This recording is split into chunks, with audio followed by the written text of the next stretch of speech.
Bom, gente, então continuando, né? Primeiro porque algumas literaturas, né, elas trazem confidência, outras trazem conjuração. Primeiro ponto é que o termo inconfidência, ele estaria remetendo à deslealdade, ou seja, estaria então classificando os grupos que se revoltaram, né, que se rebelaram como desleais ao governo. Por isso o termo tradicional é utilizado em confidência, né? Vale lembrar que esse foi o termo dado naquele período da história por grupos que, obviamente, defendiam a permanência do poder real, né, do poder da metrópole aqui no Brasil. E aí, conjuração, né, seria em que reside a diferença entre inconfidência e conjuração? Conjuração seria a maneira como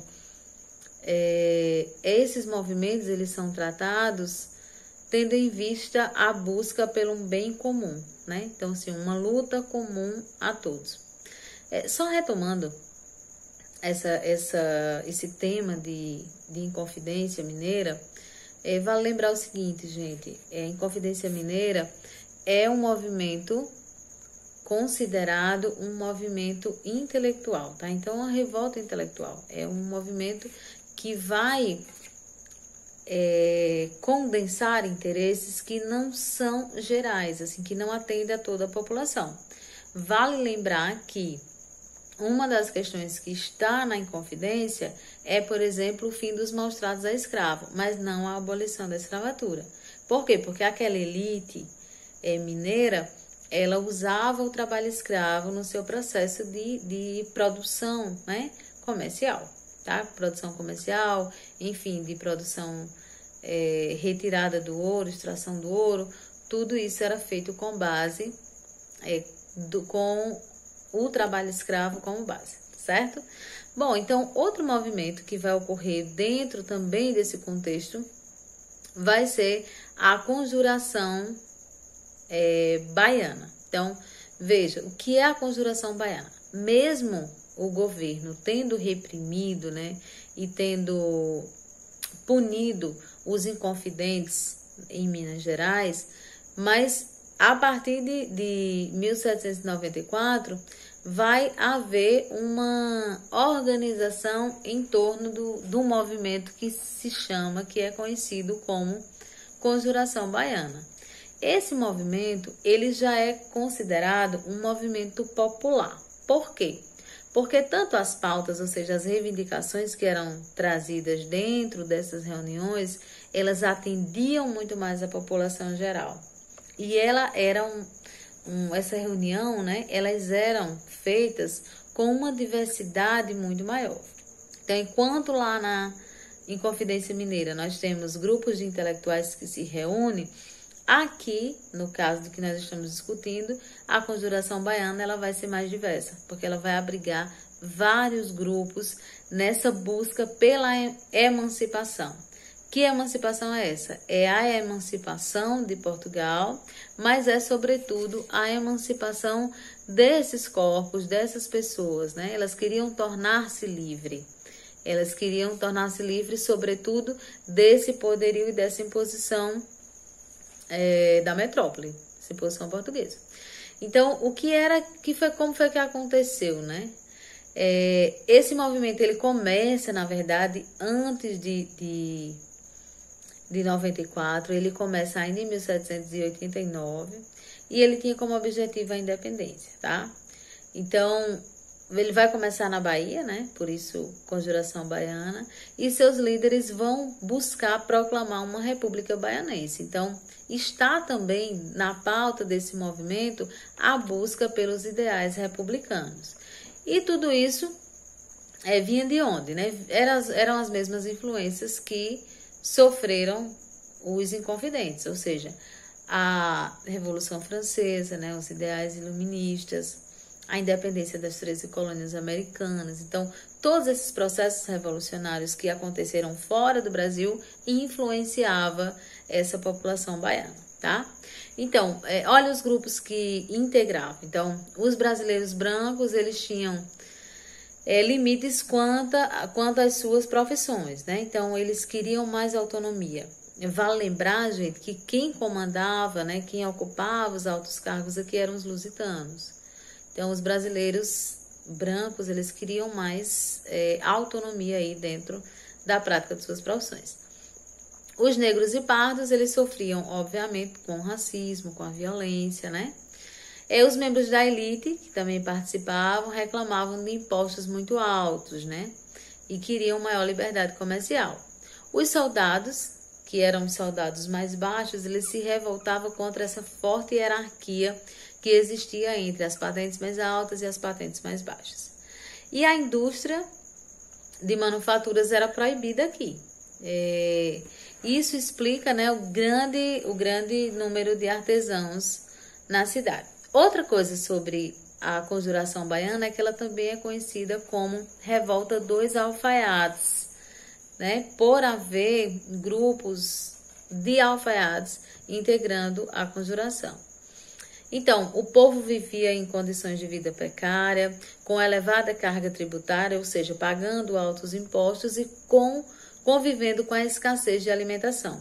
Tudo isso advindo dessas crises, né, na economia e dessa falta de autonomia que sofria, então, essa população, tá?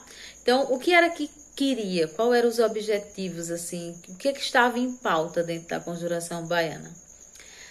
A abolição da escravatura, né, era uma dessas causa essa que não tinha na Inconfidência Mineira, tá?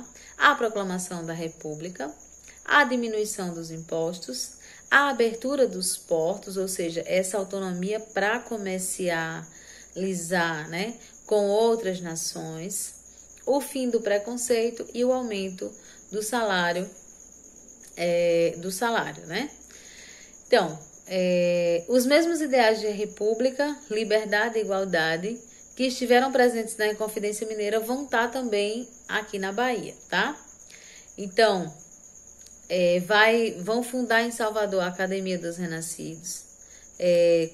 Quando eles começam a se reunir, né, dentro das lojas maçônicas, que se torna mais coesa essa proposta, nessa conspiração ela vai tomando proporções maiores. Bom, gente, então, em 1798 começou a circular várias cartas, né, criticando o governo, vários manuscritos em Salvador, e entre eles, né, tem um que dizia mais ou menos assim: animai-vos, povos baianenses, que está por chegar o tempo feliz da nossa liberdade, o tempo em que seremos todos irmãos, o tempo em que seremos todos iguais. Bom, esse panfleto, né, ele tinha a participação de 676 pessoas comprometidas com o movimento, e mais da metade eram soldados. Gente, então observem, os ideais de igualdade e de fraternidade que são propagados na Revolução Francesa vão estar aí nesse conteúdo desse panfleto. Outra coisa que vai acontecer, então, quando esse movimento ele começa a ser divulgado, o que é que vai acontecer? O governo vai ordenar uma devassa para descobrir os envolvidos. Então, o que é a devassa? É uma investigação rigorosa de atos considerados criminosos. Então, o que é que o governo vai fazer? Uma investigação ostensiva para identificar todos aqueles que estavam envolvidos no movimento. Foram presos 39 pessoas, mas apenas 32 foram acusadas. 6 réus foram condenados à morte por crime de lesa majestade, ou seja, de atentado, né, e de traição ao rei. E os demais tiveram apenas prisão ou foram degradados de alguma maneira, né, fisicamente, enfim. Então, em 1799, foram enforcados Lucas Daniel, Luiz Faustino, João de Deus e Luiz Gonzaga, todos mulatos, soldados ou alfaiates. Seus corpos também foram esquartejados e foram pendurados em partes da cidade. Por que se fazia isso, né? Por que eles mostravam? Era uma maneira do Estado mostrar, do governo mostrar, que todos aqueles que se rebelassem contra ele teria esse fim. Tá? Então, veja, por que nós consideramos que a conjuração baiana, ela foi um movimento popular, né? Porque ela trouxe pautas que não diziam respeito apenas à elite, né? Ela defendeu pautas que também considerava as necessidades dos grupos menos favorecidos, que eram aqueles pequenos comerciantes, era a questão da abolição da escravatura, tá? E era também, estava dentro dessa ideia, dessa perspectiva de se ampliar as cidadanias, ou seja, né, de tornar iguais aqueles que são tratados tão diferentes pelo poder público. Bom, na próxima aula, nós vamos trabalhar a vinda da família real portuguesa para o Brasil, ou seja, a vinda da corte para a colônia, né? Qual é o contexto em que ocorre essa vinda? A gente vai ver isso aí, né? A gente sabe que neste momento está havendo a era napoleônica e os seus efeitos. Então, na próxima aula, a gente vai tratar disso, tá bom? Beijo para vocês. Escutem com atenção, anotem os detalhes e até nosso próximo encontro.